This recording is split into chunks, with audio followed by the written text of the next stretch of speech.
Well, hi there, everybody. Welcome back to the channel right here on Port Royal Pop, and welcome to another edition of The Last of Us After Party. It is episode 7 this week, screening on Binge. If you haven't seen it, just check it out and come back and watch this video.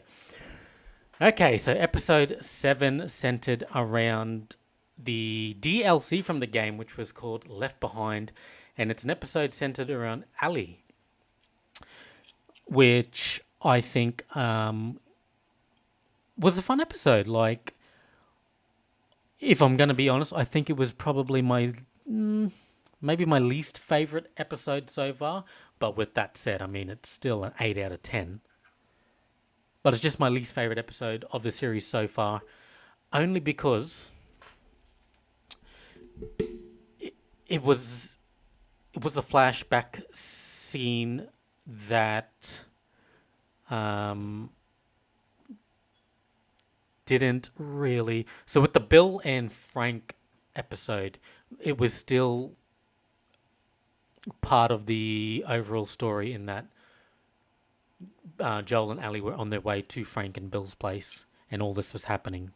So by the time they got there, they still got something from it. This is more of a flashback scene to give us a bit of a background as to why Ellie is the way that she is, and she's still a potty mouth and all that before Left Behind. But it also showed us what she's referring to, I guess, when she says that wasn't the first time that she's hurt people. And it shows that moment where her and Riley are in the shopping mall,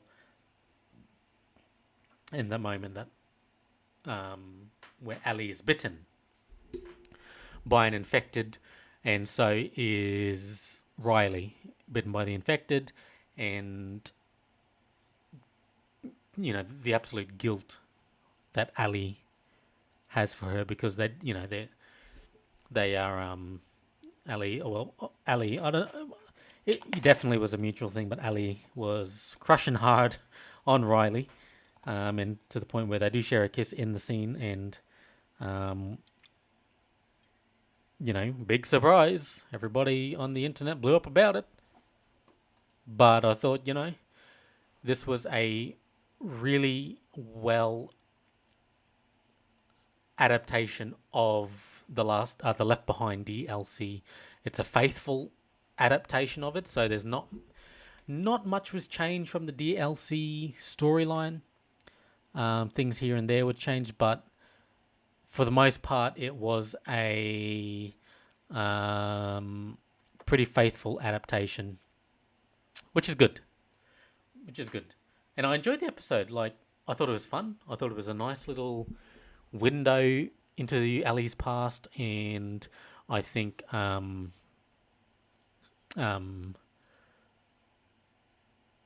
think Bella Ramsey is still killing it as Ellie, but I think Storm Reed, who comes in as Riley, did a really, really remarkable job in the show. She, you'll recognize her from the Disney movie A Wrinkle in Time with Oprah in it, which wasn't the best movie in the world, but yeah, she was in that. She was in The Invisible Man, James Gunn's Suicide Squad. She's going to be in The Nun 2, which I'm looking forward to. She's in Euphoria. I think she's is it Rue's? Is her name Rue? Euphoria? Anyway, she's the little sister, I'm pretty sure. Yeah, Rue. I'm pretty sure she's his sister. Yes, she is. She's the younger sister. Anyway, I digress. Episode 7 of The Last of Us. Yeah, like I said, it was a really good adaptation of the Left Behind DLC. So in that, it's, as you know, it flashes back and just talks about that moment that Ellie gets bitten and the events leading up to that, which is Riley's obviously going off to join the Fireflies. Ellie is upset about that, and has that little moment where, if just go, convinced to stay after they share a kiss, has all this stuff, and then the infected comes and attacks them and bites them both. So while it didn't really add much to the story itself, I think because now this Left Behind sort of side story is part of the main story of the game, The Last of Us. It has been included in The Last of Us Part 1 remake for the PS5. So it definitely is part of the main story now, not as a extra thing, which it was originally, but now it's sort of incorporated into the main story. So I think if they were to make this show, make this adaptation of The Last of Us for the series, it was absolutely necessary to include this. I don't know if a whole episode dedicated to Left Behind was necessary. I think it was a little bit slower, and ultimately we knew what was going to happen. We knew what was going to come, because in the game, it's as all all DLC are. It adds little stories to the main story here and there. They're nothing groundbreaking. Probably the biggest groundbreaking DLC that I've actually played was the Shivering Isles from Elder Scrolls. But apart from that, I think it was, I don't know, they could have just added it in another episode somewhere. I don't know. I don't know how they would have worked it in, but like I said, if it was my least favorite episode of the season, that just simply means it's an 8.5 anyways. So it's still good. It's still great, and I still loved watching every minute of this episode, which about an hour of it. I thought the set design of the mall was pretty cool, pretty fun. I liked the music that they included in this episode. If you're a music fan of the 80s or the old and, that sort of stuff, it's got the tracks in this this episode that were absolutely, well picked. It has a good soundtrack to this. It's definitely the songs that I would have in a playlist on my Spotify. So I think having those inclusions helped elevate it. And then the other thing that I liked about it a lot is the inclusion of the Mortal Kombat game. So in the original game, it's just some made up game, which definitely is based off, if it's not based off of Mortal Kombat, it's just the game itself is based off the fighting game genre itself. But for the show, we actually got Mortal Kombat when they visited the arcade, which is my favorite part of the episode, because I was looking in the background, I was looking for all the old arcade machines, see if I can spot anything I'm familiar with. I saw Frogger, which is the first one she goes up to, and then she goes over and they have a few rounds of Mortal Kombat. My only criticism of that scene is that, and this is just a movie, TV show trope, just a thing in general, but I know there's something about watching people play video games when you can see that they're not really playing, if you know what I mean. It just seems so wrong, like they were... Anyway. I suppose Riley did say that she's been there playing it to practice to face up against Ellie. So she still doesn't know too much how to play it, because she just says, "I'll just hit the buttons," which is what she was doing. So yeah, that was my only criticism, is that they're watching them try to play this video game, which is it's not bad, but little I had to cringe a bit. Maybe I looked at my phone during that moment, but still to include Mortal Kombat into the game itself. So I thought that was a good decision to make, and really cool that they included the biggest fighting game franchise of all time, besides Street Fighter, into The Last of Us, the biggest TV show in the world right now. I think that was a match made to be had. So that's what I liked, and the moment when Ellie and Riley realize that they're bitten is just so... And you can see the contrast in reactions. Ellie's messing shit up on the table, breaking glass, destroying things, and Riley's just like that she has that look of doom. Like she was off, she was set. She had her. She wanted to join the Fireflies. She believed in the Fireflies. She was leaving to go there, and then all of a sudden that just comes crashing down. And then we cut back to um, Ellie and Joel. So Joel, at the start of the episode, is telling Ellie to, leave, go, go, and he's adamant, and she's just like, oh, she storms out, and then that's when we cut it back to the flashback.